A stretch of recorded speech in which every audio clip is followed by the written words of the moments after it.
Estão começando nesta segunda-feira as obras da segunda fase do VLT em Santos. A empresa responsável pelas obras, a Prefeitura informou que ia avisar previamente os moradores. Não foi bem isso que aconteceu. Nós recebemos muitas queixas de moradores que não foram avisados. As mudanças no trânsito são muito significativas na Rua João Guerra, na Rua Emílio Ribas, na Avenida Rodrigues Alves, na Cunha Moreira e principalmente na Carvalho de Mendonça, entre a Luiz de Camões e a Washington Luiz, tem trânsito interditado. As obras vão até o primeiro trimestre de 2021.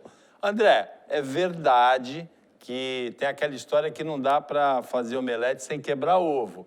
Então, o VLT vem para o bem, vai ter um incômodo para a população, para os moradores. Mas podia ter avisado antes. Eu recebi muitas queixas de gente que disse que não foi avisado, inclusive comerciantes. Paulo, isso é uma obra, quando interfere no viário, quando interfere, como é o caso aí do começo da obra, que está interferindo na rede de esgoto, de água, de gás, de drenagem, tem que ser avisado a população, sim. Isso envolve um planejamento, isso envolve meses de antecedência para as pessoas, porque às vezes a gente tem muitos casos de moradores que precisam de um atendimento médico, né? Que vive lá tendo necessidades, não pode ter falta de queda de energia, não pode ter falta do abastecimento de água, não pode ter falta do gás. Então, quer dizer, eu acho que isso é um completo desrespeito com o morador. Isso tem que ser feito sim, é obrigatório, inclusive, Paulo, no licenciamento ambiental, eu sei porque eu passo por isso, a CETESB exija que seja feito um plano de comunicação com a vizinhança no entorno. Você tem que avisar não só que dia começa, de que forma começa, como você tem que avisar telefone de contato caso há uma emergência, num caso como esse do VLT, um vazamento de gás, um vazamento de água, tem que ter um telefone de emergência, o nome da pessoa responsável, isso tudo é exigência que a CETESB faz para fazer o licenciamento ambiental. Então, eu acredito que isso aí deve ter sido uma falha da empresa que está fazendo a obra, que começou a obra, mas tem que ser corrigido sim, porque isso fatalmente vai ser passível de multa aí por parte do órgão ambiental do Estado, a CETESB, para poder ter um controle melhor. Mas isso é obrigatório, deve ser feito e tem que ser corrigido se não foi feito. Rodrigo. Na mesma linha, Paulo. Eu conheço pessoas ali da região, comentei isso com você pela manhã, várias pessoas ali que ali na Campos Melo tem em torno de faculdades, na primeira quadra principalmente, e muitos sequer conheciam ou tinham noção de que seria feita a interdição a partir de agora.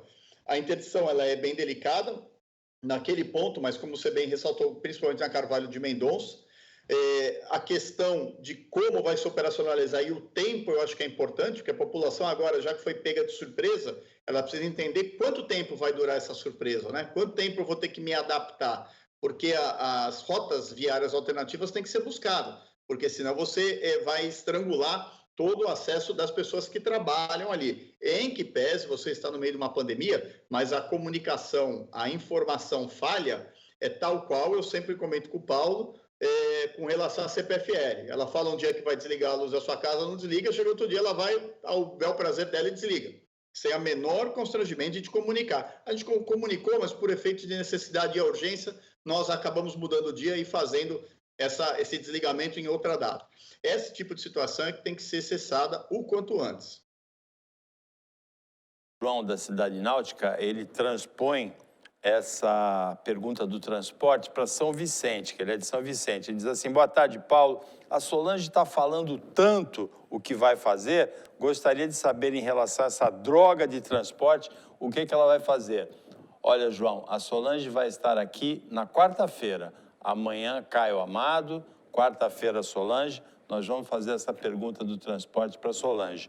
O João responde, ele pergunta também, Rodrigo, um dos direitos do cidadão, quando na condição de paciente, ele tem autonomia de recusar fazer um tratamento, a não ser se ele representar perigo para a saúde pública.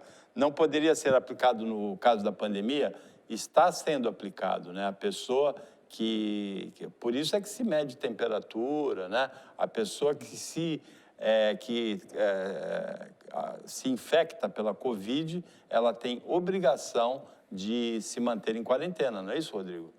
Exatamente, Paulo. Nós temos até situações no judiciário já enfrentando casos análogos, por exemplo, em condomínio, gente que está contaminada e insiste em continuar circulando nas áreas comuns, obedecendo a questão de restrição, há liminares com um intuito proibitivo. Mas eu acho que o João se refere mais no dia a dia, né? no município, na área pública.